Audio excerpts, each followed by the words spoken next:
obra es más o menos, es una rúbrica bastante infalible desde mi punto de vista, independiente de que uno pueda criticar si las rúbricas son o no infalibles.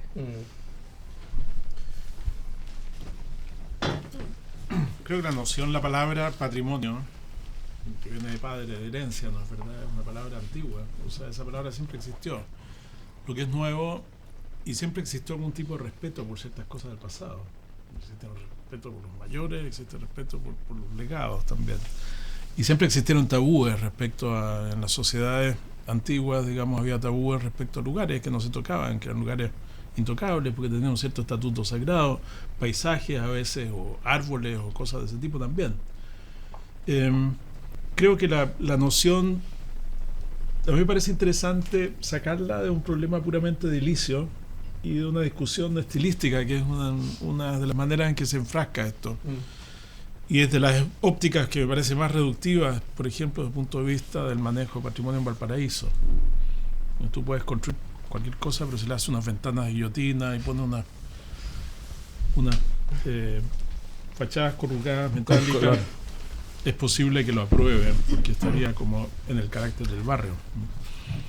Pero, por ejemplo, no será patrimonial la avenida de Plátanos Orientales en Suecia, no será patrimonial las acequias de Pedro Valdivia. ¿En qué sentido? Que son cosas que han crecido a lo largo del tiempo, tienen 100 años de vida más o menos, y no da lo mismo si las sacas. O sea, crearon un lugar en la ciudad, establecieron una cierta condición, tiene un cierto peso específico y crea un valor. A mi juicio son patrimoniales. En Inglaterra, por ejemplo, el manejo de los árboles, Inglaterra es un país bastante conservador en ese sentido, pero es un país en donde esa conciencia histórica está también muy radicada en la gente, no es una cuestión legal, o sea, la gente defiende cosas. Pero, por ejemplo, ellos, el arbolado urbano, independiente de que esté en tu jardín propio o en la calle, está defendido por ley en muchas partes. Y tú no puedes disponer de un árbol de 80 años y botarlo, porque la ley te lo proscribe y las penalidades sociales son altas, porque los vecinos a lo mejor te consideran digamos que has hecho algo muy malo, pero también porque las penalidades legales son muy fuertes. Entonces, yo creo que hay valores patrimoniales de distintas naturalezas. Cuando se habla, por ejemplo, de rescatar el río Mapocho, se está hablando de que es un espacio que debiera tener una significación para la ciudad, de alguna manera es patrimonial, es heredado, o sea, hubo intervenciones que generaron la condición de paseo, que lo entienden como espacio público, y correspondería que en el siglo XXI lo entendiéramos entero como un espacio público, por ejemplo. Entonces no da lo mismo meterle una autopista por cualquier lado al río Mapocho. Y esa discusión uno podría situarla también en un cierto plano patrimonial, que no es del mismo orden que defender una casa del barrio Poniente neoclásica, ¿no es verdad? Ahora, la contracara, creo que también es interesante la experiencia del trabajo. Estamos trabajando con Emilio, de hecho, en la recuperación de una casona barrio Poniente, y claro, la norma sísmica chilena es tremenda. Estas casonas como que no cuadran por ningún lado con la norma sísmica. Para nosotros, mantener un cascarón del siglo XIX significa una inversión muy, muy fuerte de plata. Que en este caso, y estamos trabajando nosotros porque prácticamente construimos un edificio de hormigón adentro de eso, el mismo caso de la estación Mapocho, por ejemplo. Las salas posteriores de la estación Mapocho tienen una estructura de hormigón interna que la mantiene. Creo que está defendiendo ahí, está defendiendo en el caso de la estación una imagen urbana, está defendiendo una cierta calidad espacial, ciertas magnitudes espaciales que si te las replantearas no las harías iguales. O sea, son salas de 6 metros de altura, tantos metros de largo. Estás defendiendo una memoria también, que en ese caso puede ser importante. Pero entras en un territorio que es un territorio muy de la arquitectura, creo yo. Y hay un punto en que uno se pregunta si valdría la pena, y de hecho surgió la pregunta en la recuperación de la estación de parte del ingeniero calculista en un momento, de si valía la pena mantener esas alas porque según el calculista casi costaba lo mismo hacer las nuevas que mantener lo que había. Y decidimos que había que mantener lo que había, porque es lo que, bueno, lo que también se nos exigía, pero nos parecía razonable por los valores que te digo. Ese es un juicio arquitectónico, cultural, que en algún momento hay que hacer y que es importante hacerlo. Quizás sería interesante que fuera materia de debate también. Igual hay un filtro de esta discusión del patrimonio que tiene que ver, tú estás planteándolo siempre como patrimonio arquitectónico. El patrimonio intangible, o sea, un montón de definiciones, de eso estaba hablando pero tú. estamos tendiendo a hablar de patrimonio arquitectónico. Pues que Rodrigo también se va para el lado natural todo el rato. Pero está hablando de la definición de cómo llegar a definirlo, qué criterios. No, por eso, porque en el fondo la cosa es que hay una división importante, primero si es cultural o natural. Yo de hecho, cuando era miembro del Comité de Patrimonio del Colegio de Arquitectos, postulaba, oye, patrimonio natural al Consejo de Medio Ambiente, nosotros dediquémonos al patrimonio cultural, a los edificios, me encantan las vicuñas, las alpacas y las llamas, pero el ratón de dos pelos y todas esas cosas y muchos bichitos, pero bueno, es otra cosa completamente diferente. Y después está el tema de la tangibilidad y la intangibilidad. Entonces, cuando estamos hablando, creo yo, o es muy distinto hablar de patrimonio cultural tangible que de patrimonio natural. Pero separemos agua, hablemos de, ya que estamos empezando a meternos con Estación Mapocho y ese tipo de intervenciones. Pero, bueno, a mí me parece que es interesante tener una visión como del patrimonio o del sentido de la historia o del sentido de la herencia como más general para luego entender el problema del objeto arquitectónico. Yo tengo algunos problemas con la definición de lo natural en un mundo tan antropizado, digamos. O sea, creo que es complicado. Gracias. Pero me era un encargo. No, todos tenemos pero problemas. es cierto que hay un área, por supuesto, que hay un área de acción que de por sí es súper compleja, que a la cual estás refiriendo tú, que tiene que ver con problemas edilicios. Yo creo que no es un tema sencillo, o sea, no creo que es un tema como para slogans, digamos. Lo digo porque yo mismo me resistiría a, de repente, por ejemplo, un caso concreto, Naciones Unidas de Divar. Es un edificio cerrado en sí mismo, o sea que no incluía en su visión, en su partido general, la noción de evolución. Lo que el Divar previó es que si eso crecía, si la burocracia crecía, se construían unos pabellones anexos. Pero el anillo que él planteaba era cerrado. En ese sentido era como un edificio neoclásico completo en sí mismo. Años después la CEPAL contrató una intervención y le agregaron un hace cuerpo poco en la cubierta, no, hace varios años. La de Pre. Ahora creo que han demolido parte de eso. Y eso era una afrenta, en realidad es un edificio extraordinario, que para la calidad arquitectónica que tenemos en Chile, eso era un edificio que había que cuidar. Evidentemente que no costaba nada construir una cosa al lado, o arriba, o abajo, o por otra parte, pero no montado sobre ese edificio. Para mí, en ese caso, debería haber primado la reconstrucción de la obra, porque yo reconozco esa obra un cierto grado de excelencia, que es raro en Chile, y es bueno tener ejemplos de excelencia para todos, digamos, para nosotros, pero también para el público, para todo el mundo. Es difícil generalizar, ¿te fijas? Por otro lado, creo que es interesante, me parece a mí, sobre todo en un caso como Chile, situar el tema del patrimonio en una cierta relación con el uso. Y creo que esta escuela es un muy buen ejemplo de eso. O sea que es excelente que esta casona sea utilizada como escuela de arquitectura. Mucho más excelente a que hubiera sido destinada a museo, por ejemplo, creo yo. Eso le da una vitalidad y creo que la utilización que se hace es respetuosa y es interesante. Pero esta casona no ha dejado de tener intervenciones. O sea, es distinta ahora que lo que fue hace 40 años y hace 60 años.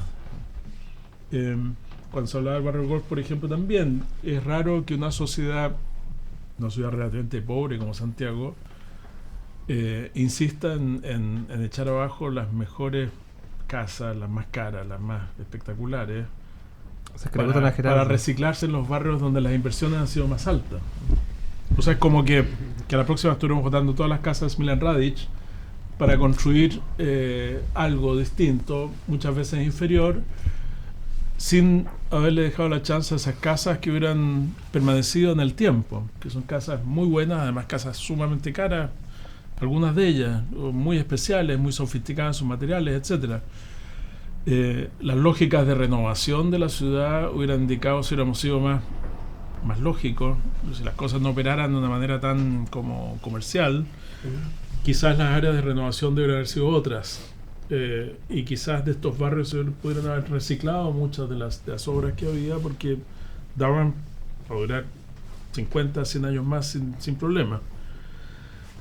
Eso va un poco más allá, o sea, va un poco en paralelo al valor arquitectónico de las cosas, va también a hablar del valor material, o sea, quizás dentro de una lógica que entronca en un cierto plano con la sustentabilidad. Lo mismo pasa con los jardines, o sea, los mejores jardines de Barrio Jardín, cuando maduran, o sea, cuando los árboles tienen 50 años de vida, los cortamos y transformamos eso en estacionamiento de autos.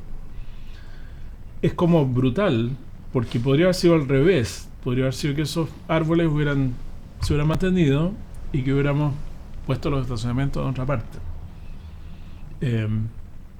La lógica de renovación de esta ciudad, de las ciudades chilenas, es perversa en el sentido que lo que se demuele en general es lo mejor construido. Y lo que no se demuele, en general, es lo peor construido. Y hay algo que dice que está mal eso, digamos, que es un mal uso de recursos. O sea, más allá del plano teórico de la discusión patrimonial, uno dice es como perverso. ¿Y cómo se contrapone esa visión o esa opinión? ¿Cómo se contraponen esas opiniones con entonces el tejimaneje comercial, que es el que parece normar? Bueno, todos conocemos el ejemplo, el epítome de esto, que es el edificio que está en la esquina ahí de la Plaza de Armas, que todos lloran de que era fantástica la, no me acuerdo, francesa, no sé lo que había antes ahí, que era maravilloso, y que de pronto, estoy hablando de la esquina de Puente con Catedral, aparece este edificio de cristal maravilloso. ¿Cómo oponerse a...? Eso de esta escuela. ¿Ah, sí? ¿Quién lo hizo? Bueno, el primer problema Clasifiquemos. con ese edificio es que es de muy mala calidad. O sea, nadie, yo creo que es un juicio relativamente objetivo y arquitectónicamente, si lo comparamos con el otro edificio alto que se construyó en la plaza, que es el de Cercle Larraín, que está muy venido a menos, pero que es un edificio con propuesta, ¿no es verdad? Uno puede estar en desacuerdo si era esa la manera de renovar la ciudad o no, pero ese edificio tiene propuesta. El edificio de esa esquina tampoco era una maravilla, la farmacia que vean, una cosa neogótica medio chinchosa, pero tenía una escala que era mejor para la plaza. Hay un problema de calidad, o sea, detrás de todo esto creo que también hay un problema de calidad súper fuerte. O sea, detrás de la ansiedad patrimonial también hay un problema de que la gente no tiene convicción de lo que se puede construir hoy sea mejor que lo que hubo ayer. Y en parte tienen razón, porque si uno ve la renovación de Santiago Centro con edificios de 1000 pisos de altura, de departamentos, son en general arquitectónicamente muy malos. Entonces, cuando la gente del barrio Yungay, por ejemplo, se aferra al patrimonio, quizás no es tanto el patrimonio lo que están aferrando, están utilizando el patrimonio como una manera de defender que no les chanten un edificio de mala calidad de 1000 pisos al lado. Porque esa carta vende, esa carta hoy en día, porque tiene un cierto asidero en el barrio también, pero es una manera de defender digamos, unas condiciones de habitabilidad, unas condiciones urbanas buenas para el barrio. Valor arquitectónico, digamos. ¿Cómo defender el... Claro, hay una cierta poner el valor morfología, una arquitectónico? cierta condición ambiental de que pues, tú vives en sistemas de casa de 2 o 3 pisos y te construyes una cosa de 20 pisos al lado. Aparte que perdiste luz, perdiste vista, perdiste privacidad, perdiste prácticamente todo. O sea, te devaluó tu sitio. Lo único que queda es vender y construir otro igual en ese predio. Es como tú preguntabas, las dinámicas comerciales, digamos, de desarrollo urbano son demasiado crudas. O sea, es muy malo lo que ocurre en Santiago, en Valparaíso lo mismo. Con las torres en Valparaíso creo que el efecto es exactamente el mismo. O sea, es muy desregulado el mercado, es demasiado desregulado. Lo lógico sería que hubiera Por ejemplo, en ese sentido, para mí, mucho más inteligente sería tener un énfasis tipológico, morfológico, es decir, aquí no más de tantos pisos de altura o sistemas de patio o lo que sea, que establecer rasantes o criterios de esa naturaleza. O criterios estilísticos incluso, creo que son menos interesantes que un muy buen sentido tipológico. Que en el caso de las rasantes coincidía con el estilístico. ¿Mm? Que en el fondo, Claro, el coincide edificio con- Lustrini. claro. Ahora, en el tema, hay una cosa que está ahí colgando, que es, claro, si el edificio de no sé qué hay ahí, es bien terrible, porque una vez entré al de la esquina norponiente. El de cristal. Sí. Si ese edificio fuera bueno, Hay oficina. no estaríamos, independiente del programa, Mm. puede ser un edificio de oficinas bueno, Sí. no estaría probablemente ese conflicto. No sé si uno puede aplicarlo libremente ese ejemplo, porque si, por ejemplo, si Diller y Escofidio o la Furelia Son intervinieron en el Partenón, que probablemente lo entenderían con muy buen gusto, no sé si se entiende. El tema de justificación también de la... A lo mejor esa esquina tenía, hay una presión inmobiliaria, no sé qué, a lo mejor esta farmacia, La farmacia, sí. hay que sacarla, se cayó, no sé, Mm. el dueño se murió, terreno. No está en buen estado, yo creo. Yo no conozco el caso en particular. Pero creo que también, digamos, hay millones de lugares donde hacer cosas. O sea, creo que una sociedad y una ciudad necesitada de obras, de arquitectura. En ese sentido, ¿por qué castigar tanto lugares que están más o menos consolidados? ¿Por qué no probar construir ciudad bien en lugares que no son nada urbanísticamente? O sea, es una ciudad bien desamparada, Santiago, en ese sentido.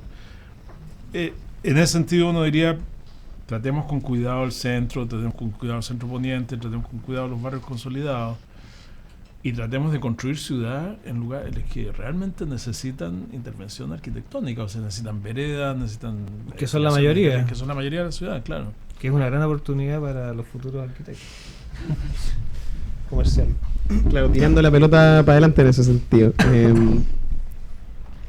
Pero el gallo de la esquina de la Plaza de Armas llegó muy lejos, a eso soy yo, que independiente de todo lo que pueda hacer el valor arquitectónico, que yo creo que hace poco, actualmente, oponiéndolo a los movimientos que puede realizar el valor económico, o qué sé yo, la inmobiliaria, y etcétera. Todavía no me queda muy claro cómo llegar a oponer ese valor arquitectónico al valor de mercado. Es que eso no podía si No sé, bueno, van a son aparecer dos cuatro mundos, torres de cristal. es agua y aceite. Como... Hubo una norma, porque hay que acordarse también, digamos, los neoclásicos no tuvieron ningún problema en destruir las casonas coloniales para construir sus palacetes neoclásicos. Y los que vinieron después, los victorianos, como los llamemos, no tienen ningún problema en destruir los palacetes neoclásicos para construir.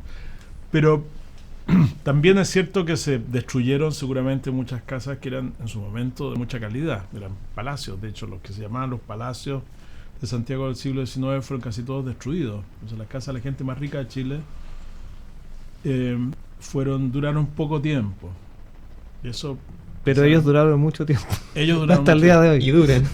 Pero no, lo que voy es que el centro de Santiago, por ejemplo, tuvo una normativa con Brunner que fijaba una altura de 14 pisos y que construyó el barrio cívico, la calle Agustina, etcétera, todos los sectores que tienen esta cosa. En algún momento se rompió la normativa y se permitió la edificación aislada en altura. Pasar de 2 pisos que tuvo en la época colonial a 2 pisos altos, época republicana, a 4 pisos, época, no sé, fin de siglo, a 6 pisos, quizás comienzo del siglo XX, a los 14 pisos de Brunner, eran pasos comparativamente menos dramáticos. En algún momento se pasa de los 14 pisos a cualquier altura. Y no solo eso, sino que se rompe también una cierta conciencia o obligación que se tenía respecto a cómo se construye la calle. Los edificios de Brunner, por ejemplo, por norma tenían marquesina. Entonces las calles de Santiago tenían sombra y tenían protección contra la lluvia. Que era una norma buena, digamos. Y esa norma se sacaba. Entonces ese edificio de la esquina no hace nada. O sea, es malo en primer piso y es malo en su perfil. como que ese tipo de quiebre, para un lugar que está bastante consolidado como el centro de Santiago, me parece que finalmente fue dañino. No le aportó nada. Y sería difícil encontrar alguna obra dentro de esa norma que hubiera hecho un cambio realmente positivo en el área. O sea, atendiendo a la lógica evolutiva de la obra, que puede evolucionar, que cambia desde el día que se inaugura, Claro. se echa a perder, no sé, o sea, que se amplía, qué sé yo. Yo creo que en los casos que no sean poco lo que nos quede, por lo tanto hay que protegerlo mucho, porque nos queda poco, y hay mucho. Yo creo que la intervención vale la pena en la medida de que lo nuevo o lo intervenido tenga un valor igual o superior a lo anterior. Sino que aquí, Claro, en eso yo creo que hay que creer, somos arquitectos, o sea, tenemos que creer que podemos hacer cosas que tienen valor. Pero a mí me gustaría mover un poco la discusión de esta especie de batalla contra el fantasma de la conservación, que creo que tampoco es tan fuerte el fantasma de la conservación en Chile. Yo creo que es más bien un poco desamparado el panorama de la conservación en Chile, no es tan potente. O sea, no es que nos estrellemos, digamos, contra una norma que nos impide hacer cosas. Es que todavía el patrimonio está a merced de un montón de variables acá. Pero por la poco que palabra sea. patrimonio, si la sacamos de ese marco, y a lo mejor Sofía aquí iba a alegar, pero por ejemplo la construcción de Costanera Center, en un sentido, a ver, patrimonial, o en el sentido de cuidar valores que existían en ese espacio en Santiago, es interesante discutirla. A mí me parece que es una obra vergonzosamente mezquina. O sea, no hay ninguna obra, yo creo, que le entrega tan poco a la ciudad y que le quita tanto como esa, porque es la densidad más alta de Chile, de las más altas de Sudamérica seguramente. pero Rodrigo, esto lo están grabando después. Pero Puede llegar una querella. pero De hecho, es similar al de la Plaza de Armas. pero no, para tomar también el tema patrimonial, ese sitio fue el sitio de las Cervecerías Unidas. O sea, ahí hubo una instalación industrial que podría haber durado hasta el día de la construcción perfectamente, hasta el día de la construcción de la torre. Para mí el tema de construcción de torre no es el problema. Pero que las lógicas del mercado hicieron que ese sitio estuviera vacío durante unos 30 años más o menos, desde que las cervecerías se fueron. Siento que ese conjunto podría haber sido como el Sex Pompeya de la Lina Bobardi, o como cualquier instalación reciclada, digamos, que podría 30 años haber servido un propósito del área, pero por ahí circulaban ratones por ese predio. Por un lado eso, entonces se profita de las plusvalías y de las enormes inversiones públicas que se desarrollan en todo el sector, y privadas también, durante 30 años sin darle nada de vuelta a la sociedad. Eso es como una especie de asalto a mano armada. Y luego se negocia, yo no sé cómo, la construcción de un conjunto que es el más denso de la ciudad, que ni siquiera le entrega veredas de vuelta a Santiago.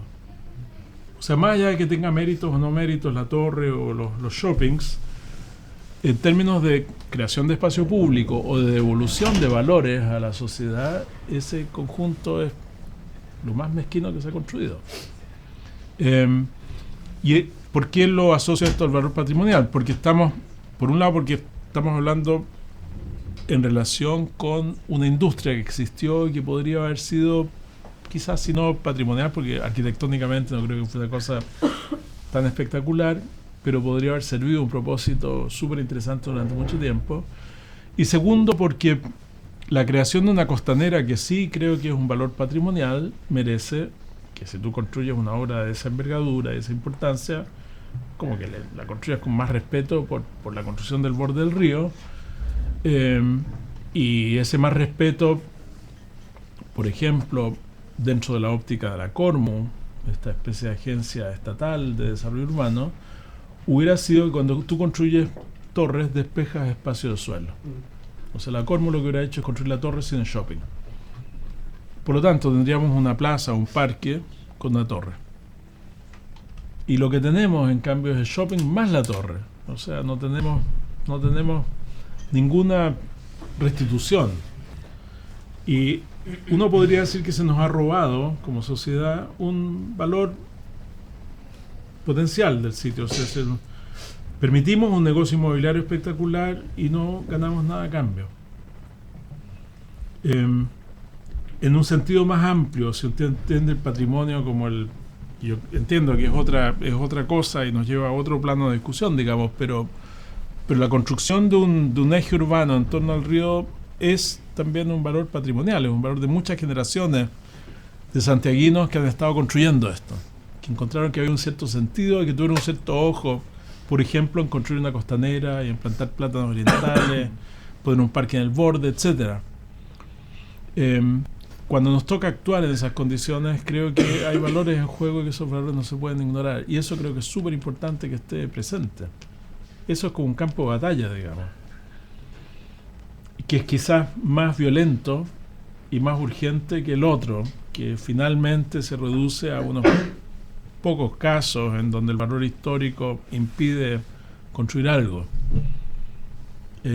Distinto sería si esto fuera Roma, donde los arquitectos no tienen nada que hacer en el centro de Roma. O sea, se les prohíbe actuar, de hecho. Y a veces los tipos se desesperan y no saben qué hacer. O sea, el color de la fachada está determinado, todo está determinado. Pero Santiago no es como eso. O sea, las áreas de protección patrimonial que tenemos son relativamente pequeñas y yo creo que no veo un conflicto para nosotros o para ustedes, digamos. No creo que puntualmente sí les puede tocar un cierto grado de conflicto, se les toca actuar en esas áreas, pero no creo que el conflicto, que la papa caliente esté como en eso, en que se nos impida actuar. Creo que el problema va más por el lado de cómo cuidamos ciertos valores o cómo la arquitectura que se hace es de mejor calidad y se hace cargo de los valores patrimoniales, entendidos como valores superiores de la ciudad y de sus espacios. Yo rescato, si la construcción del Costanera es un robo, ¿cómo hacerle entender a un gallo que vende yogures y papel confort que existe un valor en la ciudad? O sea, que existe alguna idea de regalarle algo a la ciudad o devolverle o entregarle, o cómo nadie le hizo presente. Algún funcionario municipal tiene que haber sabido que la ribera del Mapocho tiene algún valor. ¿Qué pasa? ¿Qué pasa en ese proceso en que de pronto aparece esta torre que hoy día ni siquiera se veía dónde terminaba porque hay una nube que la tapaba? Para mí es inexplicable. O sea, conseguir un permiso de edificación en la comuna de Providencia o en la comuna de Vitacura es complicado. Si tú estás ampliando una casa, estás haciendo algo, te tramitan por bastante rato. Yo no sé cómo fue la tramitación de ese conjunto. Creo que para mí es un misterio, digamos. Pero creo que hay un tema en cómo cuidamos valores tan primarios como eso, o sea, tan primarios como construir una vereda, por ejemplo, donde la gente pueda caminar, que tenga actividad hacia la vereda, que no sea una cuestión encapsulada hacia adentro, que reconozca que esto está a la orilla de un río, que quizás merece un distanciamiento menor.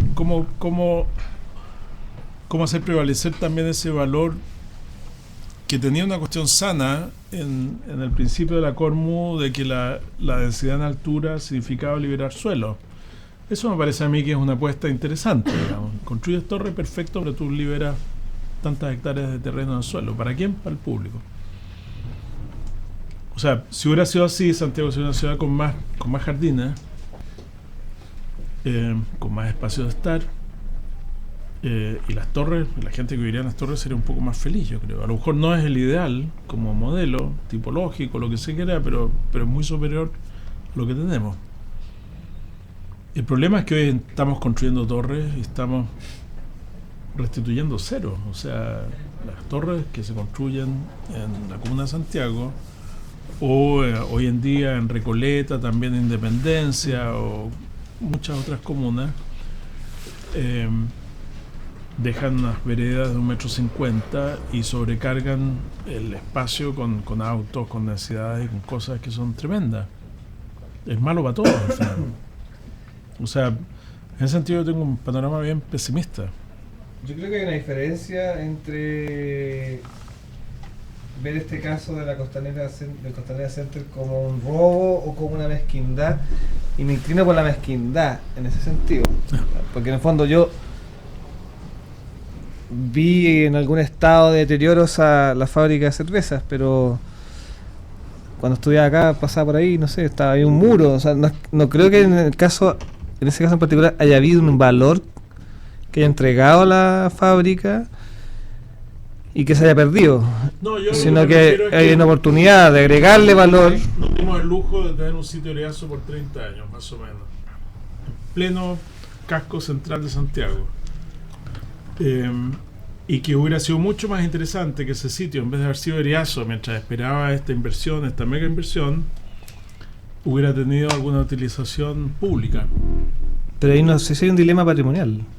No, de acuerdo, puede no ser patrimonial. Y puede ser que me está yendo. ¿Y la Riviera del Mapocho?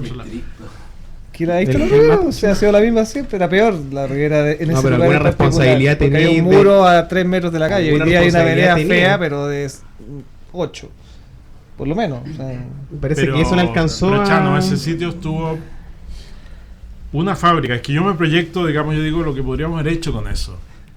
Podría haber sido talleres de arquitectura, podría haber sido comercio, podría haber sido miles de cosas. Durante bastante rato, sin perder la posibilidad después de construir una torre o construir otra cosa. Después fue un sitio vacío, que tenía un Seibos, me acuerdo yo.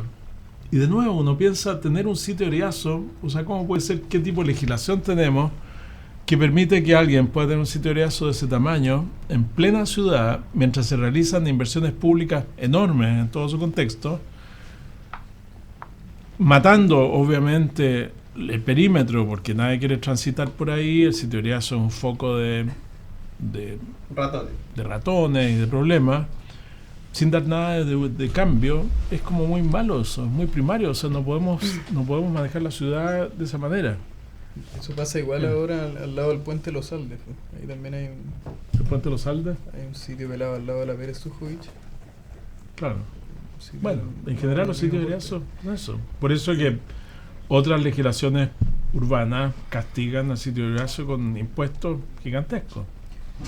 ¿Por qué? Porque se trata de que no esté Eriazo, de que pase a ser parte de algún tipo de actividad. A lo mejor podría haber habido actividades temporales, a lo mejor eso podría ser un jardín, o no sé. ¿Y existe algún mecanismo que apunte a resolver estas problemáticas o algún organismo regulador que pudiese haber previsto lo que iba a pasar con el Costanera? Bueno, esos temas quizás ustedes deberán conversarlos con Luis Arrobesiani, que es parte ahora de una comisión que está examinando una nueva ordenanza urbana, que de hecho creo que va a subir los impuestos a los sitios de Eriazo, y habla de cómo se reparten también ¿cómo se llaman? Las plusvalías. Cuando tú te compras un potrero y lo transformas en sitio urbano, las plusvalías en este momento las captura completamente el privado, y a futuro se piensa, también es un mecanismo muy primitivo eso, o sea, esas plusvalías en realidad son la inversión que la sociedad realizó para que ese potrero subiera de valor. Lo que tendría sentido es que se repartan las plusvalías, y Luis Eduardo está en eso. Hay más mecanismos, va a haber más mecanismos, esperamos que va a haber más mecanismos para controlar estas cosas.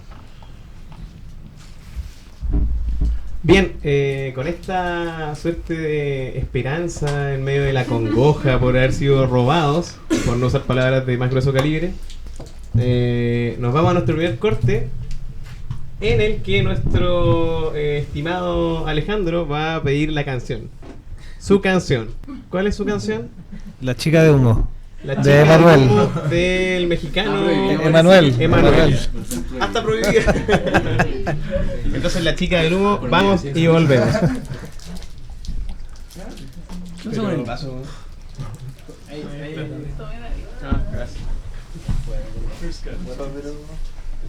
La chica del humo, ya la tenéis pensada. No sé qué diablo es la chica de humo.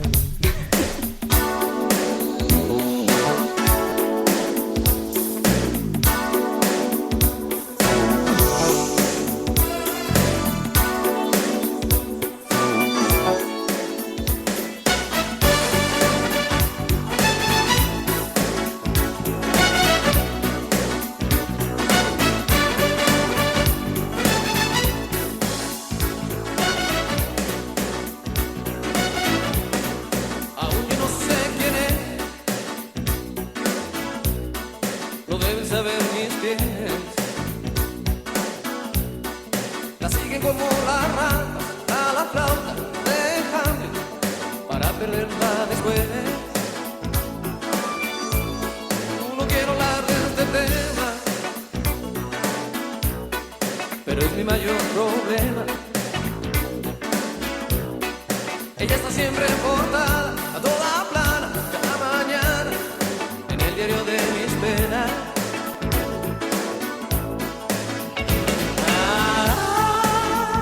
Me entiende, me tantea, se enciende, coquetea, se evapora, y yo que sé dónde va, dónde vive, y todo está mal, y siempre es igual, y yo que sé que no soy detective, la paso fatal, mi chica del humo, mi chica del humo.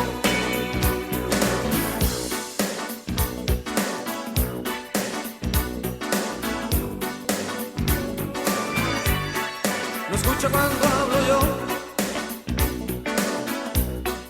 sus ojos dicen que no, y luego me contradice por placer, para hacer que un día me ruborice. Yo ya dejé atrás los 20 y ella probablemente. No estamos para jugar, no me va a trastornar un crucigrama viviente.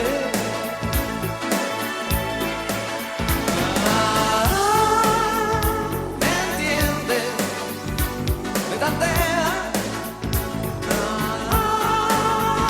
se siente, coquetea, se evapora, mas yo que sé dónde va, dónde vive, y todo está mal, y siempre es igual, mas yo que sé, yo no soy detective, la paso fatal, mi chica de humo, chica de humo.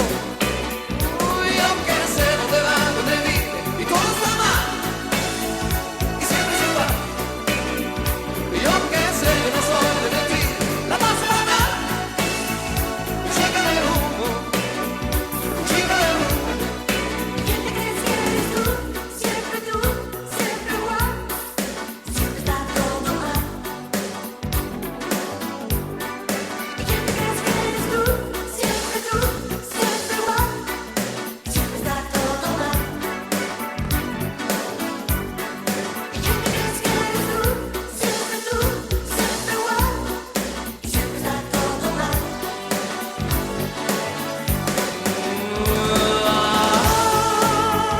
Me entiende, me tantea, se enciende, coquetea, se evapora. Uy, aunque sé dónde va, dónde vive, todo está mal, y siempre es igual. Y yo que sé, yo no soy detective, la paso fatal, mi chica de humo, mi chica de humo. Y aunque sé dónde va, dónde vive, y todo está mal, y siempre es igual. Y aunque sé, yo no soy detective, la paso fatal, mi chica de humo, mi chica de humo.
night. Everybody's driving with.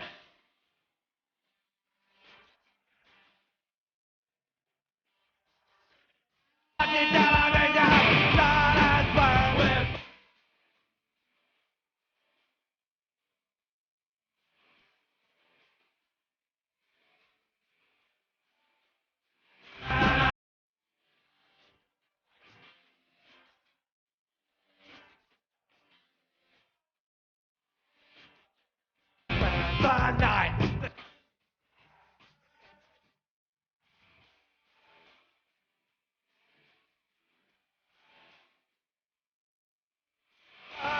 Burning with water.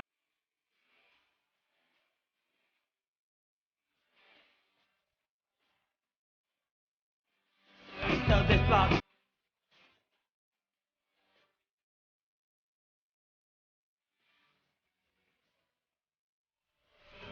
Volvimos de comerciales. La cosa es que Daniel me pregunta por una segunda canción. Y después de este disparate de la chica de humo, dije, bueno, vamos a poner algo más cool, más relacionado con el patrimonio. Y con Londres y con Arcada, entonces dije, London's Burning de The Clash. Y ahí me acabo de enterar, en realidad, hacer el cruce de que Rodrigo estuvo en plena época del inicio, apogeo y decadencia del muerte. del punk. 6 meses de punk. Así que yo le preguntaba a Rodrigo si es que él había tenido alguna experiencia directa, claro, que Rodrigo estaba viviendo en Londres en esa época y estábamos escuchando su relato. No, yo te diría que ¿Está listo? Es cierto, apareció, como te decía, el punk de repente en las calles, aparecía por ejemplo en Covent Garden, en los sectores centrales de Londres, aparecen esta tribu inédita, insólita, ¿De un día para otro? vestida bastante de un día para otro, maquillados, con corte de pelo extraordinarios, etcétera, y con indumentaria muy extraordinaria. Aparecen en la ciudad y es una cuestión que se comentó mucho y lo comentan desde los sociólogos, toda la gente que, digamos, observa lo que ocurre en la ciudad. Es cierto que se inscriben ellos en un... O sea, en Inglaterra siempre existió una cosa por el disfraz y siempre existió un cierto culto a la excentricidad. O sea, hubo excéntricos. Incluso yo diría que los excéntricos eran relativamente No excéntricos. aceptados, no, socialmente era una cosa interesante ser excéntrico. No era una cosa socialmente vetada, pero fue un fenómeno fuerte. ¿Y te tocó ir a algún concierto? No, porque seguramente yo no estaba tan interesado como ir a conciertos punk, pero me topaba con los punk, sí. Y yo no, o sea, vuelta a mirarlos, era... ¿Alguna súper- paliza que recordar? No. Además yo creo que son gente súper pacífica, ¿eh? O sea, creo que la imagen que proyectan es muy distinta a la... No era raro ver a un chico punk que le diera el asiento a una señora mayor en el metro, por ejemplo. Es parte del... De la etiqueta punk, ¿no? como, claro, Claro. Son unas nenas. el contraste, Hardcore positivo. ¿no? por supuesto. ¿Ya mostraron ese tema al tiro? Pero creo que, un bueno, par de algo copas que más. ahora lo vemos más acá, pero una ciudad como esa es una ciudad de tribus, de grupos, de gente que quiere marcar presencia, y gente creativa, gente transgresora. O sea, siempre ocurría algo en Londres, también eso es cierto. ¿Pero había algún Sí. sustrato social, político que acompañara un Sí. poco la idea? No, estos por supuesto eran rebeldes y eran antisistema. Thatcher. Y Que coincide con la aparición, bueno, Thatcher. está un poco en el periodo de la Thatcher. sí, ¿Margarita? claro. Fue como una... Pero son antisistema, por supuesto, y no sé, muchos de ellos seguramente venían de espacios más periféricos, más pobres. ¿Y qué tan popular Pero- se veía la escena? ¿Como una cosa que nos topaba en la calle frecuentemente o está más radicada en ciertos A ver, barrios? uno los veía en el West End. Y el West End era como el núcleo el lugar donde acuden los turistas, el lugar del teatro, es como el centro, se podría decir el centro. ¿El Teatro Nacional? ¿Mm? ¿El Teatro Nacional? No, los teatros en general,